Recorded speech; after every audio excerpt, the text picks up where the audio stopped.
চলো so hello band, welcome everyone, welcome সকলকে the way of solution and TWS একাডেমিতে। আজকের সেশনটা কিন্তু এএনএম জিএনএম স্টুডেন্টদের জন্য খুবই ইম্পর্টেন্ট হতে চলেছে, কারণ আজকে আমরা আমাদের এই সেশনে লাইফ সায়েন্স এবং ফিজিক্যাল সায়েন্স এই দুটো সাবজেক্টের উপর এএনএম জিএনএম পরীক্ষার বিগত বছরের প্রশ্ন বা আগামী 2026-এ যে 2 মাস পরেই আমাদের পরীক্ষা হতে চলেছে জুনে, তো সেখানে কি ধরনের প্রশ্ন আসতে চলেছে সেই টাইপের কিছু কমন কোশ্চেন্স নিয়ে কিন্তু আজকে আমরা প্র্যাকটিস করব আমাদের এই সেশনটার মধ্যে। তো তোমাদের যে সকল বন্ধুরা এএনএম জিএনএম পরীক্ষা দিচ্ছে বা তোমরা যারা দিয়ে চলছো, তারা কিন্তু প্রত্যেকটা কোশ্চেন সলভ করবে। সলভ করার পর টোটাল কোশ্চেনের মধ্যে কতগুলোর অ্যান্সার তোমরা ঠিক করলে তার সংখ্যাটা কিন্তু আমাকে তোমরা কমেন্টের মধ্যে জানাতে ভুলবে না। তাহলে চলো দেরি না করে শুরু করা যাক আজকের প্রথম প্রশ্নতে। স্যার চলেন চলেন চলেন চলেন চলেন শুরু করেন। ফার্স্ট কোশ্চেনে আজকে তাহলে আমরা আসি। বলা হচ্ছে নিচের কে গুটি বসন্তের টিকা আবিষ্কার করেন? তাই না? বা খুব ভালো একটি প্রশ্ন দেওয়া হয়েছে আমাদের, রোগ এবং স্বাস্থ্যবিধি থেকে এই প্রশ্নটা আমাদের এসছে। বলছে স্যার নিচের কে গুটি বসন্তের টিকা আবিষ্কার করেন? Louis Pasteur, Edward Jenner, Hargobind Khorana, Alexander Fleming. Sir Louis Pasteur তো হচ্ছে না আমাদের পাস্তুরাইজেশন পদ্ধতি, আলেকজান্ডার ফ্লেমিং পেনিসিলিন টাইপের যেটা হয়েছিল, এডওয়ার্ড জেনার কি এখানে হতে পারে আমাদের এখানে ইম্পর্টেন্ট নাকি হরগোবিন্দ খোরানা? স্যার হরগোবিন্দ খোরানা তো আমরা ভারতের প্রত্যেকেই জানি যে তিনি কিন্তু আমাদের যেটাকে বলা হয় জেনেটিক্স নিয়ে কাজ করেছিলেন এবং জেনেটিক নিয়ে কাজ করে তিনি বিশ্বে কিন্তু খুব বহু নামকরণ করেছিলেন, তাই না? আর আলেকজান্ডার ফ্লেমিং তো আমরা বললাম যে যিনি পেনিসিলিনটাকে আবার ডিসকভার করছেন। তাহলে সঠিক উত্তরটা কি হবে এখানে? অপশন নাম্বার বি, এডওয়ার্ড জিনার। স্যার সালটা কত? সালটা হচ্ছে কি 1796 সাল। গুটি বসন্তের টিকাটাকে কিন্তু আবিষ্কার করেন তিনি। কারণ আমরা জানি যে পক্স দু ধরনের হয় বেসিক্যালি, একটাকে বলা হয় স্মল পক্স, একটাকে বলা হয় চিকেন পক্স। স্মল পক্স কিন্তু চিকেন পক্সের থেকেও বেশি ক্ষতিকারক, কারণ দুটো পক্সে স্কিন অ্যাফেক্টেড হলেও স্মল পক্স অ্যাফেক্ট করে আমাদের সিএনএসটাকে, অর্থাৎ দ্য সেন্ট্রাল নার্ভাস সিস্টেমটাকে। চলো তাহলে সঠিক উত্তর অপশন নাম্বার বি। পরেরটায় যাচ্ছি। টিকাকরণ পদ্ধতিটি প্রথম কে আবিষ্কার করেন? টিকাকরণ, ভ্যাকসিনেশন। বলা হয় না prevention is better than cure. তাহলে কিওর মানে হচ্ছে কি মেডিসিন, আর প্রিভেনশন কোনটা? টিকাকরণ বা ভ্যাকসিনেশনটা। অর্থাৎ যেটাকে নিয়ে নিলে সেই রোগটা ভবিষ্যতে হওয়ার সম্ভাবনাটা আমার মধ্যে অনেকাংশে কমে যায়। তো তাহলে বলছি টিকাকরণ পদ্ধতিটি প্রথম কে আবিষ্কার করে? যেরকম টিকা নিয়েছি না ছোটবেলায় আমরা, কত বিসিজির টিকা নিয়েছি, ডিপিটির টিকা নিয়েছি, ওরাল পোলিও ভ্যাকসিন খেয়েছি, বা আইপিভিটাকে আমরা খেয়েছি। তাহলে সঠিক উত্তর কি? Option number A, Alexander Fleming. Ronald Ross কি আবিষ্কার করেছিলেন? এই সরি আলেকজান্ডার ফ্লেমিং তো পেনিসিলিন হয়ে গেল, সরি। টিকাকরণ পদ্ধতি কি আবিষ্কার করেন? তিনি হচ্ছেন option number D, Edward Jenner. Alexander Fleming হচ্ছেন গিয়ে পেনিসিলিন, রোনাল্ড রস হচ্ছে গিয়ে ম্যালেরিয়া রোগের জীবাণুটা হয় আমার যেই কারণের জন্য, অর্থাৎ যেটাকে আমরা বলি হচ্ছে কি প্রোটোজোয়া, প্লাজমোডিয়াম প্রোটোজোয়াটাকে ডিসকভার করেছিলেন। Plasmodium vivax, plasmodium falciparum, ovale and malaria এগুলোর জন্য। তাহলে টিকাকরণ পদ্ধতিটি সঠিক উত্তরটা কি হবে আমাদের? Option number D, Edward Jenner. Alexander Fleming পেনিসিলিনের সাথে associated. Question number 3, vitamin D এর অভাবে কোন রোগটি হয়? স্যার ভিটামিন ডি, যাকে আমরা সানশাইন ভিটামিনও বলে চলি, তাই না? যাকে আমরা সানশাইন ভিটামিনও বলে চলি, বলবেন ইয়েস স্যার। একমাত্র ভিটামিন যেটা সেরকম খাদ্য উপাদানের মধ্যে পাওয়া যায় না, সূর্যালোকের উপস্থিতিতে আমাদের দেহের মধ্যে সংশ্লেষিত হয়। এর অভাবে বাচ্চাদের মধ্যে হয় রিকেট, বড়দের মধ্যে হয় অস্টিওম্যালেশিয়া, অস্টিওপোরোসিস, আর রিকেট হয় এর অভাবে। তার মানে এটাকে বলা হয় অ্যান্টি রিকেটিক হরমোন। তার মানে এ যদি আমার সঠিক পরিমাণে থাকে তাহলে বাচ্চাদের রিকেটটা আর হবে না। ঠিক আছে, তাহলে বলা হচ্ছে কি অপশন নাম্বার সি, রিকেট। রাতকানা ভিটামিন এ, বেরিবেরি হচ্ছে গিয়ে আমাদের ভিটামিন বি1, আর স্কারবি কোনটা? স্যার স্কারবি হচ্ছে গিয়ে আমাদের ভিটামিন সি এর জন্য হয়, অ্যাসকর্বিক অ্যাসিডের জন্য।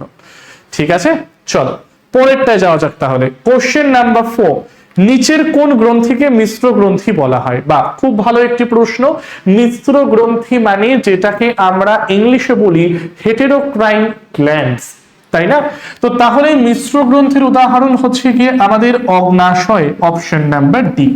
কারণ স্যার এই অগ্নাশয় অথবা প্যানক্রিয়াসের দুটো অংশকে আমরা দেখতে পাই, অগ্নাশয় অথবা প্যানক্রিয়াসের দুটো অংশকে কিন্তু আমরা দেখতে পাই, যার মধ্যে একটাকে বলা হয় আমাদের অ্যাসিনি, আরেকটাকে বলা হয় আইলেটস অফ ল্যাঙ্গারহ্যান্স।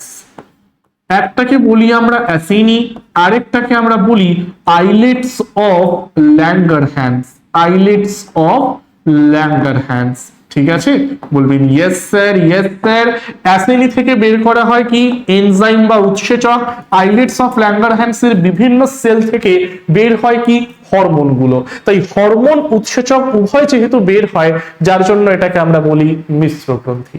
ঠিক আছে, থাইরয়েড হলো সব থেকে বড় অন্তঃক্ষরা গ্রন্থি, পিটুইটারিটাও অন্তঃক্ষরা গ্রন্থি যেটা মস্তিষ্কের ভেতরে দেখতে পাই।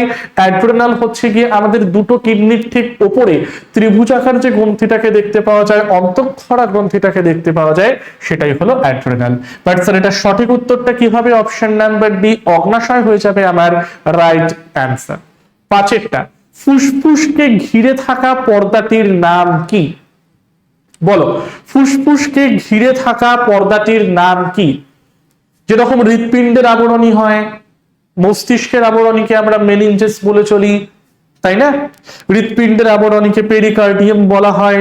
তো এবারে বলে ফেলো তোমরা সকলে যে ফুসফুসকে ঘিরে থাকা পর্দাটির নাম কি? তাহলে তো সেটাকে আমরা বলি হচ্ছে প্লিউরা, অপশন নাম্বার বি। চলো ছয়েরটা আসো, রক্তে লৌহের অভাবকে কি বলা হয়? রক্তে লৌহের অভাবকে কি বলা হয়? লৌহের অভাব, লোহার পরিমাণ যদি আবার কমে যায়। ঠিক আছে, চলো। তো এটাকে স্যার সহজ ভাষায় আমরা বলি হচ্ছে গিয়ে রক্তাল্পতা বা অ্যানিমিয়া। লিউকেমিয়া মানে হচ্ছে গিয়ে ব্লাড ক্যান্সার, ডাব্লিউবিসির পরিমাণ অস্বাভাবিক হারে কমে যাওয়া। হিমোফিলিয়া নিয়ে নাও, থ্যালাসেমিয়া নিয়ে নাও, প্রত্যেকটা জেনেটিক ডিসঅর্ডার। বাট অ্যানিমিয়া হয় লৌহের অভাবের জন্য। এবারে অ্যানিমিয়ার অনেক ভাগ হয়, যেরকম অ্যাপ্লাস্টিক অ্যানিমিয়া অস্থিমজ্জা ত্রুটির জন্য, সিকেল সেল অ্যানিমিয়া মানে আরবিসির আকৃতিটা আমার কাস্তের মতন হয়ে যায়, তাই না? নর্মোসাইটিক অ্যানিমিয়া আয়রনের অভাবে। তো তাহলে রক্তে লোহার অভাবের জন্য বা আয়রনের অভাবের জন্য আমরা প্রধানত যে টাইপের অ্যানিমিয়াটাকে দেখতে পাই সেটা হলো কি নর্মোসাইটিক অ্যানিমিয়া। বাট এখানে নর্মোসাইটিক দেওয়া নেই, জাস্ট অ্যানিমিয়াটা ক্যান্সার করে দেবো আমরা। চলো question number 7, athlete's foot, athlete's foot লিটিস হবে না, অ্যাথলিটস ফুট এই রোগ হওয়ার কারণটা কি? ব্যাকটেরিয়া, প্রোটোজোয়া, ফাঙ্গাস নাকি নিমাটোড? অর্থাৎ কোন অণুজীবের আক্রমণের ফলে মানব শরীরে অ্যাথলিটস ফুট নামে এই রোগটা কিন্তু আমার হয়ে থাকে? ব্যাকটেরিয়া, প্রোটোজোয়া, ফাঙ্গাস নাকি nematode? Which of the following is your correct answer? চলো তাহলে সঠিক উত্তরটা দেখে নিই, অপশন নাম্বার সি, এটা কিন্তু আমাদের one type of fungal disorder. আটেরটা বলো, নিচের কোন ভিটামিন রক্ত তঞ্চনে সাহায্য করে? নিচের কোন ভিটামিন রক্ত তঞ্চনে সাহায্য করে? কমেন্টের মধ্যে আমাকে জানাবে। বি ফাস্ট এভরিওয়ান, নিচের কোন ভিটামিন রক্ত তঞ্চনে সাহায্য করে? নিচের কোন ভিটামিন রক্ত তঞ্চনে সাহায্য করে? নিচের কোন ভিটামিন রক্ত তঞ্চনে সাহায্য করে? Vitamin A, vitamin C, vitamin, এটাকে ডি করে নাও, আর ভিটামিন কে। তো তার মানে সঠিক উত্তর স্যার কোনটা? Option number D, vitamin K. কারণ এই হরমোনের অভাব হলে মানুষের রক্তটা তঞ্চিত হয় না, যার ফলে ব্লাডটা শরীর থেকে অতিরিক্ত মাত্রায় বেরিয়ে যেতে থাকে, যাকে আমরা বলি হচ্ছে কি ব্লাড হেমরেজ। যার জন্য এই ভিটামিনটা যেহেতু আমাদের ব্লাড হেমারেজটাকে আটকায়, রক্তটাকে তঞ্চিত করে, তার জন্য এটাকে আমরা কি বলি? অ্যান্টি হেমারেজিক ভিটামিন বলে চলি। এই পয়েন্টটাও তোমরা সকলে লিখে নিতে পারো যে ভিটামিন কে কে কি বলা হয় স্যার? ভিটামিন কে কে আমরা বলি অ্যান্টি হেমারেজিক ভিটামিন। এটাকে স্যার আমরা সকলে নাম দিয়েছি অ্যান্টি হেমারেজিক ভিটামিন। বলবে ইয়েস স্যার। চলো পরেরটায় যাচ্ছি, কোশ্চেন নাম্বার 9, মূত্রে জলের পরিমাণ নিয়ন্ত্রণ করে কোন হরমোন? মূত্রে জলের পরিমাণ নিয়ন্ত্রণ করে কোন হরমোন? এসিটিএইচ, জিটিএইচ, এডিএইচ নাকি এসটিএইচ? মূত্রে জলের পরিমাণ নিয়ন্ত্রণ করে কোন হরমোন? চলো বলে ফেলো সকলে, মূত্রে জলের পরিমাণ নিয়ন্ত্রণ করে কোন হরমোন? এসিটিএইচ, জিটিএইচ, এডিএইচ নাকি এসটিএইচ? আচ্ছা স্যার, তাহলে সঠিক উত্তর হলো কি অ্যান্টি ডাইইউরেটিক হরমোন। পশ্চাৎ পিটুইটারি থেকে বের হওয়া একটা হরমোন যেটা আমার দেহে জলের পরিমাণটাকে নিয়ন্ত্রণ করতে সহায়তা করে। এই হরমোন যদি স্বাভাবিকের থেকে কম বেরোয় তাহলে আমাদের দেহে যে রোগটা হয় তাকে আমরা বলি বহুমূত্র বা ডায়াবেটিস ইনসিপিডাস, তাই না? তাহলে জলের পরিমাণটা নিয়ন্ত্রণ করবে অ্যান্টি ডাইইউরেটিক হরমোন বা এডিএইচ নামক হরমোনটা। সঠিক উত্তর কোনটা? Option number C. ACTH, GTH আর এসটিএইচ এই তিনটে হরমোনই বের হয় আমাদের অগ্র পিটুইটারি থেকে। ঠিক আছে। কোশ্চেন নাম্বার 10, নিচের কোনগুলির মধ্যে ক্লোরোপ্লাস্ট থাকে না? নিচের কোনগুলির মধ্যে ক্লোরোপ্লাস্ট থাকে না? স্যার ক্লোরোপ্লাস্ট মানে কারা? যার মধ্যে ক্লোরোফিল বর্তমান। ক্লোরোফিল থাকা মানে কি? সালোক সংশ্লেষ করা বা নিজের খাবারটাকে নিজের দেহেই তৈরি করতে পারা। তো তার মানে এখানে দেখতে হবে আমাদের কোনটা স্বভোজী, মানে কাদের দেহে ক্লোরোফিল আছে, কারা নিজের খাবারটাকে নিজের দেহে তৈরি করতে পারে, তাই না? তো বলছে নিচের কোনগুলির মধ্যে ক্লোরোপ্লাস্ট আমার থাকবে না? মনেরা, ছত্রাক, প্ল্যান্টি নাকি প্রতিষ্ঠা? মনেরা, ছত্রাক, প্ল্যান্টি নাকি প্রতিষ্ঠা?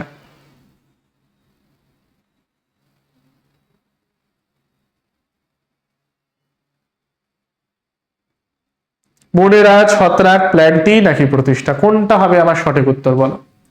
তো তার মানে স্যার ছত্রাক, কারণ ছত্রাকটা হয়ে থাকে মৃতজীবী, স্যাপ্রোফাইটিক ইন নেচার, তাই না? মৃতজীবী মানে হচ্ছে কি মৃত উদ্ভিদ এবং প্রাণীর দেহাবশেষ থেকে পুষ্টিটাকে নিয়ে তারা বেঁচে থাকে, তাই তারা মৃতজীবী, নিজের খাবারটাকে নিজে তৈরি করতে পারে না। তাহলে সঠিক উত্তর option number B. Question number 11, নিচের কোনটি অভিযোজনের উদাহরণ নয়? অভিযোজন মানে হলো কি নিজের দেহে চেঞ্জ আনা, পরিবেশ পরিবর্তিত হচ্ছে সেই হিসেবে নিজের দেহে আমি চেঞ্জটাকে আনলাম, এটাকেই বলা হয় অভিযোজন বা অ্যাডাপ্টেশন। বাট সেটা বাইরে থেকে কোনো কিছু নেওয়া নয়, নিজের দেহের মধ্যে পরিবর্তনটাকে ঘটানো, তাই না? তো বলা হচ্ছে যে রুই মাছের পটকা, ফণি মনসার কাটা, শীতকালের গরম টুপি, ডুবুরির পোশাক, নিচের কোনটি অভিযোজনের উদাহরণ নয়? বলে ফেল। তাহলে সঠিক উত্তরটা কি হবে স্যার? শীতকালের গরম টুপি, অপশন নাম্বার সি। শীতকালের গরম টুপি। স্যার গরম টুপি না পড়লেও শীতকাল কাটানো যেতে পারে, তাই না? বাট আমি জলে নামছি, জলের ডিপে যাচ্ছি, সেখানে ডুবুরির পোশাক না করলে কি করে যাব? অক্সিজেন কি করে যাবে অত ভিতর পর্যন্ত? ঠিক আছে, চলো কোশ্চেন নাম্বার 12, বংশগতির জনককে? ডারউইন, মেন্ডেল, ল্যামার্ক নাকি দা ভ্রিস? বংশগতির জনককে? বংশগতির জনককে ডারউইন, মেন্ডেল, ল্যামার্ক নাকি দা ভ্রিস? বংশগতির জনকটাকে ডারউইন, মেন্ডেল, ল্যামার্ক নাকি de Vries? Which of the following is your correct answer জানাও। তার মানে স্যার সঠিক উত্তর বংশগতি হচ্ছে কি option number B, Mendel, heredity.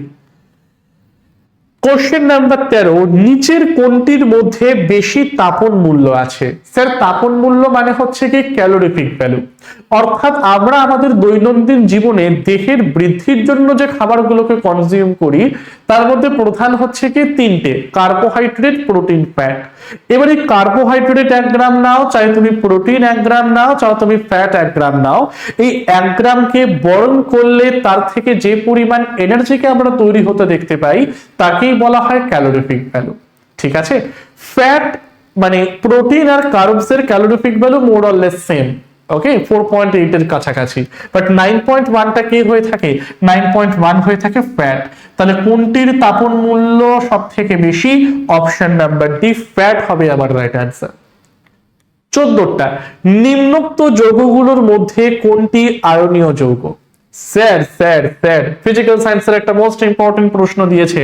আচ্ছা আচ্ছা আচ্ছা, আয়নীয় যৌগ। আয়নীয় যৌগ মানে কি? আয়নীয় যৌগ মানে হলো একটা ধাতু থাকবে আর তার সাথে একটা অধাতু থাকবে। ধাতু ইলেকট্রন দান করবে, ক্যাটায়নে পরিণত হবে, অধাতু ইলেকট্রনটাকে গ্রহণ করবে, অ্যানায়নে পরিণত হবে। এবার এই ক্যাটায়ন অ্যানায়ন যখন একে অপরের সাথে যুক্ত হবে তখন তারা তৈরি করবে আয়নীয় যৌগ। তাহলে আয়নীয় যৌগ মানে কি স্যার? ধাতু প্লাস অধাতু। C2H2, কার্বন, হাইড্রোজেন, অধাতু অধাতু, কার্বন অক্সিজেন, অধাতু অধাতু, হাইড্রোজেন অক্সিজেন, অধাতু অধাতু। বাট স্যার সোডিয়াম হলো ধাতু, ক্লোরিন হলো অধাতু। উদাহরণ না জানলেও বেসিক কনসেপ্ট দিয়ে কি করে অ্যান্সার বের করা যায় তার একটা প্রকৃষ্ট উদাহরণ হচ্ছে এটি। তাই না? তাহলে সঠিক উত্তরটা কি? Option number C, NaCl।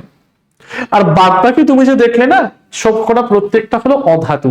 অধাতু অধাতু যখন একে অপরের সাথে যুক্ত হয়, সেই বন্ধনটাকে আমরা বলি হচ্ছে কি সমযোজী বন্ধন বা কোভ্যালেন্ট বন্ড, যেখানে ইকুয়াল শেয়ারিং অফ ইলেকট্রনটা কিন্তু আমার হয়ে থাকে।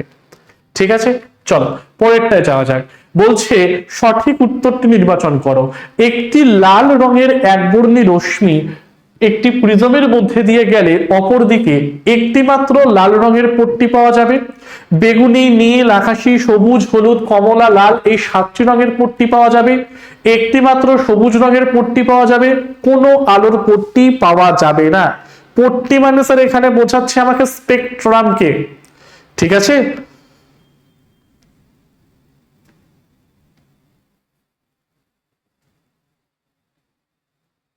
বলো।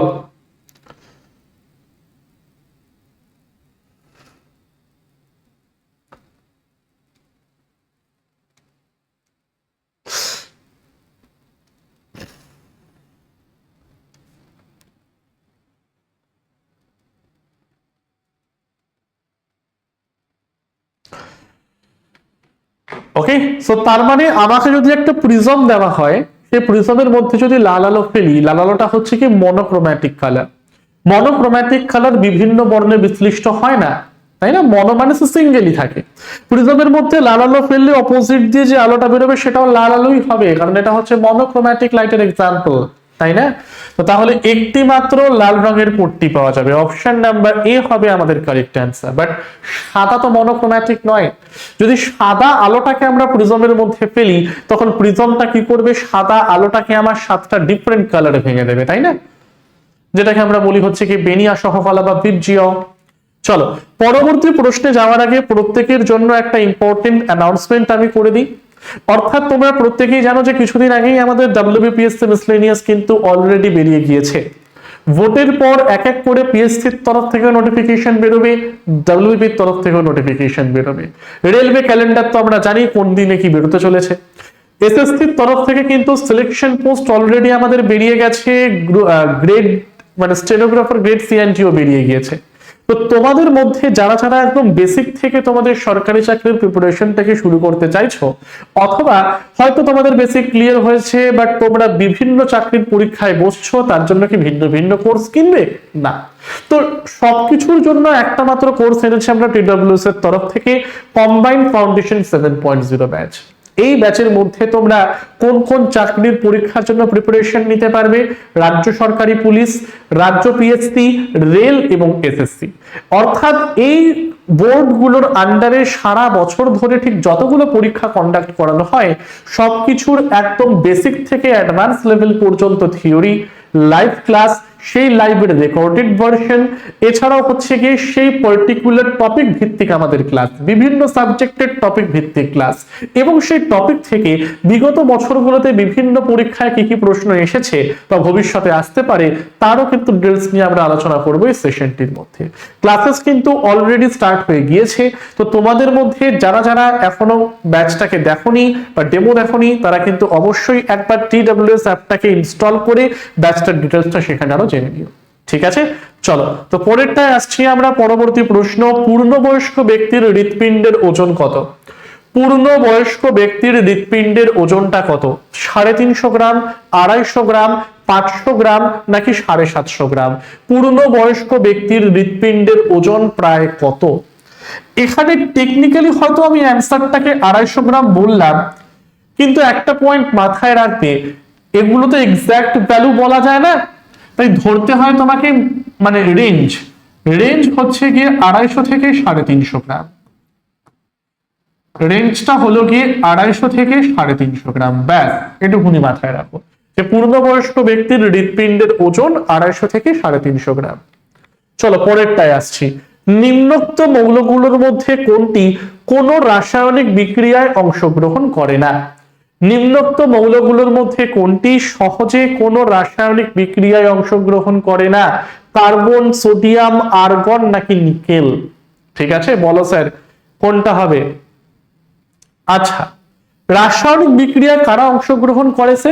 অর্থাৎ যাদের আউটার মোস্ট সেল বা সর্ববহিস্থ কক্ষে নাম্বার অফ ইলেকট্রনটা তারা 8 করতে চায় অথবা 2 করতে চায় অ্যাকর্ডিং টু বোর-বারি স্কিম, তো তারাই কি করবে, হয় ইলেকট্রনটাকে দান করে 8 পরিণত হবে বা 2 পরিণত হবে, বা ইলেকট্রনটাকে গ্রহণ করে আমার 8 পরিণত হবে। তো তারাই কিন্তু রাসায়নিক বিক্রিয়ায় অংশগ্রহণ করে। অর্থাৎ যাদের আউটার মোস্ট সেলে অষ্টক পূর্তিটা আবার হয় না, যেরকম স্যার কার্বন, কার্বন মানে হচ্ছে কি 2 আর 4, তার মানে 4টে ব্যালেন্সই আমরা দেখতে পাই কার্বনে। সোডিয়াম হচ্ছে গিয়ে 2 8 1, এবারে সোডিয়াম 7টাকে নিয়ে 8 করতে পারে, বাট সেটা করার থেকে একটা বের করে দেওয়া আমার ভালো, তাহলে আউটার মোস্ট সেল এটা হয়ে গেল 8টা, তার মানে স্টেবল। তার মানে এও কি করবে, ইলেকট্রনটাকে দান করার জন্য রাসায়নিক বিক্রিয়ায় অংশগ্রহণ করবে। একইভাবে স্যার নিকেলটাও প্রযোজ্য, কিন্তু আর্গন, আর্গন মানে হচ্ছে স্যার 2 8 8 18 যার অ্যাটমিক নাম্বার, তাই না? তো এর তো স্যার অষ্টক পূর্তি হয়েই রয়েছে, হিলিয়াম, নিয়ন, আর্গন, ক্রিপ্টন, জেনন, রেডন, প্রত্যেকটা নিষ্ক্রিয় গ্যাসের অষ্টক পূর্তি হয়ে থাকার জন্য তাদের ইলেকট্রন দানও করতে হয় না, গ্রহণও করতে হয় না, তাই তারা সেরকম কোনো রাসায়নিক বিক্রিয়ায় পার্টিসিপেটও আমার করে না। তাই সঠিক উত্তর কোনটা sir? Option number C, argon. 18টা বলো, সাধারণ তাপমাত্রায় লঘু সালফিউরিক অ্যাসিডের সঙ্গে ফেরাস সালফাইডের বিক্রিয়ায় যে দুর্গন্ধযুক্ত গ্যাসটি উৎপন্ন হয় সেটি কোনটা? আচ্ছা স্যার, নাইট্রোজেন, কার্বন মনোঅক্সাইড বিষাক্ত, কিন্তু দুর্গন্ধ কিনা আমরা শিওর নই। নাইট্রোজেনের সেরকম দুর্গন্ধ তো পাওয়া যায় না, কেন এখনকার দিনের বাচ্চা কাচ্চারা আবার দেখবে চিপস বা বিস্কিটের মধ্যে তোমার সেই লিকুইড নাইট্রোজেন ঢেলে ঢেলে খাচ্ছে, কারণ বিস্কিট বা চিপসটা মুখে দিলেই সেখান থেকে ধোঁয়া বেরোচ্ছে আর কি, তাই না? তো এটার সঠিক উত্তরটা হচ্ছে কি হাইড্রোজেন সালফাইড বা H2S, এটাকে তারা তৈরি করে থাকে। 19টা বলো, সঠিক উত্তরটি নির্বাচন করো। একটি হিলিয়াম পরমাণুতে কি থাকে? 4টি প্রোটন ও 4টি ইলেকট্রন, 4টি নিউট্রন ও 4টি ইলেকট্রন, 4টি প্রোটন ও 2টি ইলেকট্রন, নাকি 2টি প্রোটন 2টি নিউট্রন 2টি ইলেকট্রন? স্যার বলা হচ্ছে হিলিয়াম পরমাণু, অর্থাৎ 4 হিলিয়াম। তার মানে নিচের সংখ্যাটা স্যার ডিফাইন করছে হলো কি পরমাণু সংখ্যা, বা বাংলায় যাকে আমরা বলি পরমাণু ক্রমাঙ্ক, তাই না? পরমাণু ক্রমাঙ্ক বা প্রোটন সংখ্যাকে ডিফাইন করছে এটা, সরি, পরমাণু ক্রমাঙ্ক মানে হলো নাম্বার অফ প্রোটন, আর ওপরেরটা মানে হচ্ছে গিয়ে স্যার ভর সংখ্যা। ভর সংখ্যা মানে কি? নিউট্রন প্লাস প্রোটন, আর পরমাণু ক্রমাঙ্ক মানে কি? শুধুমাত্র প্রোটন। ওকে, আর এটা তো আয়নে চেঞ্জ নেই, অর্থাৎ নাম্বার অফ প্রোটন কি হবে? নাম্বার অফ ইলেকট্রনের ইকুয়াল হবে। তো তার মানে স্যার প্রোটন হচ্ছে কি আমার 2টো। যখন আমার কোন রকম মাথায় সাইন নেই, অর্থাৎ আয়নে কোন রকম চেঞ্জেস নেই, তার মানে সে স্টেবল, তার মানে তার number of proton equal to number of electron. তাহলে প্রোটন যদি আমার 2 হয়, ইলেকট্রন কত হবে? 2 হবে স্যার। আর আমাকে বের করতে হবে নিউট্রন সংখ্যাটা। নিউট্রন সংখ্যা কি করে বের করে? অর্থাৎ অ্যাটমিক নাম্বারের থেকে, সরি, ভর সংখ্যা বা মাস নাম্বার থেকে পরমাণু ক্রমাঙ্ক বা অ্যাটমিক নাম্বারটাকে বিয়োগ করতে হয়। 4 - 2 করো, অ্যান্সার হচ্ছে 2। তার মানে 2টি প্রোটন, 2টি নিউট্রন, 2টি ইলেকট্রন। অপশন নাম্বার ডি হবে আমাদের রাইট অ্যান্সার। কোশ্চেন নাম্বার 20, নিচের কোনটি ভেক্টর রাশি? নিচের কোনটি ভেক্টর রাশি বলো দেখি সকলে। নিচের কোনটি ভেক্টর রাশি? স্যার ভর, এ তো আমাদের স্কেলার রাশি। লেন্থ হচ্ছে স্কেলার, লেন্থ ইনটু লেন্থ করলে হয় ক্ষেত্রফল, সেটাও হচ্ছে স্কেলার। সময় তো স্যার অলওয়েজ স্কেলার। বাট ওজন, ওজন মানে হলো কি ওয়ান টাইপ অফ বল বা ফোর্সের এক্সাম্পল, তাই না? তাহলে ওজনটা হবে কি স্যার? ভেক্টর রাশির উদাহরণ, তাই না? তাহলে সঠিক উত্তর কোনটা? অপশন নাম্বার এ, ওজন হলো কি আমাদের রাইট অ্যান্সার। কোশ্চেন নাম্বার 21, একটা খুব সুন্দর অঙ্ক দিয়েছে এখানে, দেখো বলছে একজন ছাত্রী 10 মিটার পার সেকেন্ড সমগতিতে সাইকেল চালিয়ে স্কুলে যাচ্ছিল, ঠিক আছে? স্কুলের গেটের সামনে এসে সে ব্রেক চাপে ও 5 সেকেন্ডের মধ্যে থেমে যায়। ছাত্রীটি ব্রেকের সাহায্যে কত বল প্রয়োগ করেছিল? ধরে নাও ছাত্রী এবং সাইকেলের মোট ভর 50 কেজি। ফিজিক্সের অঙ্ক করার জন্য তোমাকে 3টে রুল ফলো করতে হয়। নাম্বার 1, প্রশ্ন কি চেয়েছে? স্যার প্রশ্ন চেয়েছে ছাত্রীটি ব্রেকের সাহায্যে কত বল প্রয়োগ করেছিল, অর্থাৎ এফ এর মানটা। সেকেন্ড ওয়ান, কি কি ভ্যারিয়েবল তোমার প্রশ্নে দেওয়া? প্রথমে কি দিয়েছে? যে ছাত্রীটি 10 মিটার পার সেকেন্ড সমগতিতে সাইকেল চালিয়ে স্কুলে যাচ্ছিল। তার মানে ছাত্রীটির ইনিশিয়াল ভেলোসিটি বা প্রারম্ভিক বেগ ইউ এর মানটা কত বলেছে স্যার এখানে 10 মিটার পার সেকেন্ড। আচ্ছা, তারপর গেটের সামনে এসে 5 সেকেন্ডের মধ্যে থেমে গেল ব্রেকটাকে চেপে। স্যার টাইম কত বলেছে? টাইম বলেছে আমাকে 5 সেকেন্ড। আচ্ছা স্যার, এবারে যখন সে থামলো, মানে স্যার থেমে যাওয়া মানে স্থির হয়ে যাওয়া, অর্থাৎ তার ফাইনাল ভেলোসিটি বা অন্তিম বেগের মানটা এখানে আমার কত স্যার? 0 metre per second. আচ্ছা, ছাত্রী এবং সাইকেলের মোট ভর বলেছে 50 কেজি, তাহলে এম এর মানটা বলেছে আমাকে কত স্যার? 50 কেজি। আচ্ছা, তাহলে সেকেন্ড ধাপটাকেও আমরা ওভারকাম করে গেলাম। 3 নম্বর ধাপ হলো তুমি কোন ফর্মুলাটাকে অ্যাপ্লাই করবে। আচ্ছা স্যার, এখানে আমাকে বল বার করতে বলেছে, তাহলে বল বের করার ফর্মুলা হলো F equal to mass into acceleration, তাই না? এফ এর মান জানি না, বের করতে হবে। ভর বলেছে কত? 50 কেজি। অ্যাক্সিলারেশন মানে হচ্ছে ত্বরণ, তাই না? তো ত্বরণ মানে হচ্ছে কি একক সময়ে বেগ বৃদ্ধির হার, কিন্তু এখানে টাইমের রেসপেক্টে তো ভেলোসিটি কমে গেল, তার মানে এটাকে আমরা ত্বরণ বলতে পারি না, এটাকে আমরা মন্দন বলবো, তাই না? এটাকে ত্বরণ না বলে আমরা মন্দন বলবো। তো যাই হোক না কেন, তাহলে মন্দন মানে কি? মন্দন মানে হচ্ছে কি প্রারম্ভিক বেগ মাইনাস অন্তিম বেগ বাই সময়। তাহলে প্রারম্ভিক বেগ হচ্ছে গিয়ে 10, অন্তিম বেগ হচ্ছে গিয়ে 0, সময় হচ্ছে গিয়ে 5 সেকেন্ড। তাহলে কাটাকাটি করো, এফ এর মানটা কত হবে? 5/10 করলে হবে আমার 2, তাহলে 50 × 2 করলে কত হবে? 100 নিউটন হবে আমার রাইট অ্যান্সার। তাহলে সঠিক উত্তর কোনটা sir? Option number C, 100 newton. ঠিক আছে, চলো স্যার পরেরটায় যাচ্ছি। 22 তে চলে আসি আমরা। কি বলছে দেখে নাও, একটি বস্তু কোন তরলে সম্পূর্ণ নিমজ্জিত অবস্থায় ভাসমান হবে যদি, একটি বস্তু কোন তরলে সম্পূর্ণ নিমজ্জিত অবস্থায় ভাসমান হবে যদি বস্তুর ওজন আর প্লবতা বা বুয়ান্সে যদি আবার সমান হয়। তাই সঠিক উত্তর কোনটা? অপশন নাম্বার এ, ভাসনের শর্ত যেটাকে আমরা বলি, তাই না? তাহলে বস্তুর ওজন আর প্লবতাটা যদি আবার সমান হয় তাহলে কোন বস্তু তরলে সম্পূর্ণ নিমজ্জিত অবস্থায় ভাসমান হবে। ঠিক আছে, চলো মনে করো কোন একটি নির্দিষ্ট তাপমাত্রায় 50 গ্রাম জলে 20 গ্রাম সাধারণ লবণ গুলে একটি সম্পৃক্ত দ্রবণ পাওয়া গেল। সম্পৃক্ত দ্রবণ মানে কোনটা? যেখানে মিশ্রণের উপাদানগুলোকে আর সহজেই একে অপরের থেকে আমরা আলাদা করতে পারবো না, তাই না? তো এবারে প্রত্যেকে আমাকে একটু জানাও কি বলছে এখানে, একটু ব্যাপারটাকে ভালো করে খেয়াল করো, তাই না? তো বলছে আমাকে এখানে, তাহলে ওই লবণের দ্রাব্যতাটা আমার এখানে কত? 50 গ্রাম জলে 20 গ্রাম সাধারণ লবণ। চলো দ্রাব্যতাটাকে আমরা বের করে ফেলি। তাহলে দ্রাব্যতা কাকে বলে স্যার? দ্রাব্যতা মানে হলো 100 গ্রাম দ্রাবকে বা সলভেন্টে যতটা পরিমাণ দ্রাব বা সলিউট আমার দ্রবীভূত হয় তাকেই আমরা বলি দ্রাব্যতা বা সলিউবিলিটি। তো তার মানে স্যার 50 গ্রাম জলে কত গ্রাম লবণ গুলে রইল? 20 গ্রাম লবণ গুলে রইল। তাহলে 1 গ্রাম জলের মানটা কত হবে? 20/50। তাহলে 100 গ্রাম জলে এর মানটা আমার কত হবে স্যার? তাহলে 20 × 100/50। কাটাকাটি করে দাও, সংখ্যাটা হচ্ছে আমাদের 40। অপশন নাম্বার বি হবে আমার রাইট অ্যান্সার। ঠিক আছে, অপশন নাম্বার বি হবে রাইট অ্যান্সার। এটা হচ্ছে একটা একক বিহীন ভৌত রাশি, কারণ দুটো একই রকম রাশির মাত্রা দিয়ে এটাকে প্রকাশ করেছি আমরা, তাই। 24টা বলো সকলে। একটি বল সোজা উপরে ছুড়ে দিলে সেটি যখন তার সর্বোচ্চ অবস্থানে পৌঁছয় তখন তার, মানে বেসিক্যালি ধরো আমার কাছে রয়েছে হচ্ছে গিয়ে এটা রিমোট, রিমোটটাকে আমি উপরের দিকে ছুড়ে দিলাম। এবার রিমোট যখন আমি হাতে রেখে দিয়েছি তখন এর মধ্যে যতটা পরিমাণ শক্তি আমার রয়েছে তার মধ্যে স্থিতিশক্তি সর্বোচ্চ, গতিশক্তি আমার নেই বললেই চলে, কারণ স্থিরাবস্থায় আছে। এবারে যখন আমি বস্তুটাকে ছুড়বো তখন তার স্থিতিশক্তি ধীরে ধীরে কমবে, গতিশক্তি ধীরে ধীরে বাড়বে।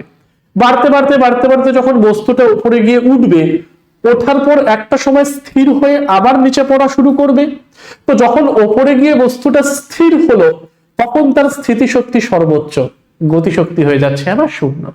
তো তার মানে স্থিতিশক্তি সোজা উপরে ছুড়ে দিলে যখন সর্বোচ্চ অবস্থানে পৌঁছয় তখন তার গতিশক্তি 0 হবে, কিন্তু স্থিতিশক্তি সর্বাধিক। স্থিতিশক্তি সর্বাধিক, গতিশক্তি 0। Option number B. আজকের লাস্ট প্রশ্নটা আমরা দেখে নিই। আমাকে কোশ্চেন নাম্বার 25 প্রথম স্তম্ভের সাথে দ্বিতীয় স্তম্ভটাকে মেলাতে বলেছে, তাই না? চলো দেখে নিই আমরা তাহলে। তাহলে অ্যাসিডের উদাহরণ হচ্ছে কি নাইট্রিক অ্যাসিড, অর্থাৎ স্যার এ মানে হলো গিয়ে 4। ক্ষারক, ক্ষারক মানে হচ্ছে গিয়ে যেটাকে বলা হয় বেস। ক্ষারক হচ্ছে গিয়ে আমাদের, না এখানে হাইড্রোজেন অণু যুক্ত করা হয়নি, তাই না? তাহলে ক্ষারক হচ্ছে গিয়ে আমাদের CaO, অর্থাৎ এটা হচ্ছে গিয়ে 1। ক্ষার মানে হচ্ছে অ্যালকালি, অর্থাৎ জল অণু যুক্ত আছে, অর্থাৎ NaOH 2। আর লবণ মানে কোনটা স্যার? Calcium chloride 3। তার মানে A4B1C2D3, এটা হয়ে যাবে কিন্তু এটার রাইট অ্যান্সারটা। ঠিক আছে, এটা নিয়ে তো আলোচনা করেই দিলাম। আমাদের TWS একাডেমি অ্যাপ প্লে স্টোরে পেয়ে যাবে, সেখানে বর্তমান এই ব্যাচগুলো আমাদের রানিং চলছে। Combined foundation 7.0, railway foundation batch number 2, PSC miscellaneous এখনো কিন্তু অফার চলছে ব্যাচটার মধ্যে, কারণ কিছুদিন আগেই ব্যাচটা লঞ্চ করা হয়েছে। তো যারা যারা পারচেস করতে চাইছো, দেরি না করে অফারটাকে কাজে লাগিয়ে কিন্তু আজকালের মধ্যেই পারচেস করে নাও ব্যাচটাকে। এছাড়াও upper primary foundation batch, ANM GNM foundation batch, WBKB foundation batch. যদি অ্যাপ এবং ব্যাচ রিলেটেড কোনো কোয়েরি থাকে তাহলে নিচের নাম্বারে কল করে নিও তোমরা। টেলিগ্রাম চ্যানেলে জয়েন হতে ভুলবে না, দ্য ওয়ে অফ সলিউশন। আর এই তিনটে ইউটিউব চ্যানেল অর্থাৎ the way of solution, TWS academy and TWS smart, এই তিনটে ইউটিউব চ্যানেলকে কিন্তু মোস্ট ইম্পর্টেন্ট ফলো করবে, সাবস্ক্রাইব করবে। কারণ যে কোনো সরকারি চাকরির অথেন্টিক নিউজ থেকে শুরু করে তার related free classes, free mock test বা কোনো পেইড ব্যাচেস আসছে কিনা, বা যে কোনো সরকারি চাকরির নোটিফিকেশন সবার আগে পেতে তোমাদের কিন্তু এই তিনটে চ্যানেলকে ফলো করতেই হবে। আজকের ভিডিওটিকে যদি ভালো লেগে থাকে তাহলে অবশ্যই লাইক করবে, শেয়ার করবে নিজের বন্ধুদের সাথে, আর চ্যানেলটিকে সাবস্ক্রাইব করতে ভুলবে না। টিল দেন প্রত্যেককে thank you everyone, thank you সকলকে।